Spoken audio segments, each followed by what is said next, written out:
Hormuz पर Iran Oman की नई डील शुरू होने वाली है। क्या बदलने वाला है दुनिया का सबसे अहम समुद्री रास्ता? क्या दुनिया के सबसे अहम समुद्री रास्तों में एक हॉर्मुज जलडमरू मध्य अब बदलने वाला है? क्या ईरान और ओमान के बीच कोई ऐसी डील होने जा रही है जिससे इस रणनीति जलमार्ग पर जहाजों के आने जाने का नया रास्ता तय होगा? ईरान के विदेश मंत्री ने कहा कि दोनों देशों के बीच बातचीत अब अंतिम चरण पर है, लेकिन क्या इसका मतलब हॉर्मुज स्ट्रेट खुलने या बंद होने से है और इसका असर भारत समेत पूरी दुनिया पर कितना पड़ेगा, ये जानने की अब कोशिश करते हैं।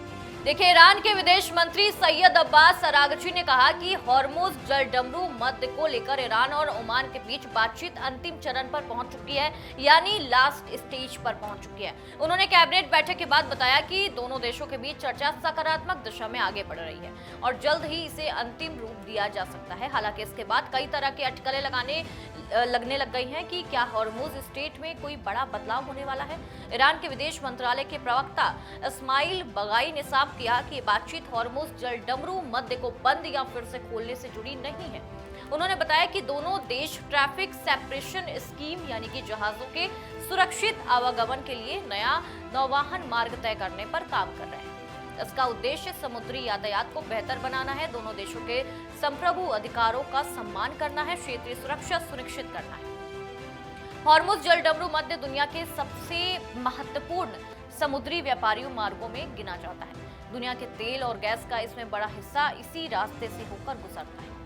भारत, चीन, जापान और कई यूरोपीय देशों की ऊर्जा आपूर्ति भी काफी हद तक इसी समुद्री मार्ग पर निर्भर करती है। और देखिए, यही वजह है कि इस क्षेत्र में होने वाली हर गतिविधि पर पूरी दुनिया की नजर रहती है। हाल के महीनों में ईरान और अमेरिका के बीच तनाव लगातार बढ़ता रहा।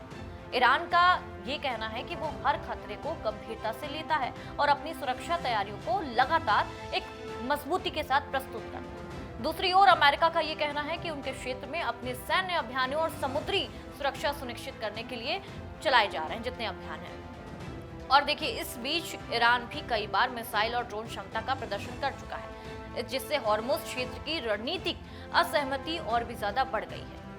भारत पर अब इसका क्या असर पड़ेगा, अब ये जान लेते हैं। देखिए, भारत अपनी ऊर्जा जरूरतों का बड़ा हिस्सा खाड़ी देशों से आयात करता है, लेकिन यानी कि लेता है। ऐसे में हॉर्मुज जलडमरू मध्य में किसी भी तरह की अस्थिरता या व्यवधान का सीधा असर तेल की कीमतों, शिपिंग लागत और वैश्विक सप्लाई चेन पर पड़ता है। देखिए, अगर नया समुद्री मार्ग तय होता है तो नौवहन व्यवस्था अधिक सुरक्षित बनती है और इससे क्षेत्रीय व्यापार को स्थिरता मिलती है। फिलहाल ईरान और ओमान के बीच बातचीत अपने अंतिम दौर पर है, लेकिन अब तक दोनों देशों ने ये साफ नहीं किया कि ये समझौता हॉर्मुज जलडमरू मध्य को बंद या खोलने का नहीं, बल्कि जहाजों के सुरक्षित आवागमन के लिए नए ट्रैफिक रूट तय करने का बताया जा रहा है। अब पूरी दुनिया की जो नजर है वो इस बात पर है कि ये समझौता अब अंतिम रूप लेता है और इसका वैश्विक व्यापार, ऊर्जा सुरक्षा और पश्चिम एशिया की भू राजनीति पर आखिर क्या असर पड़ता है।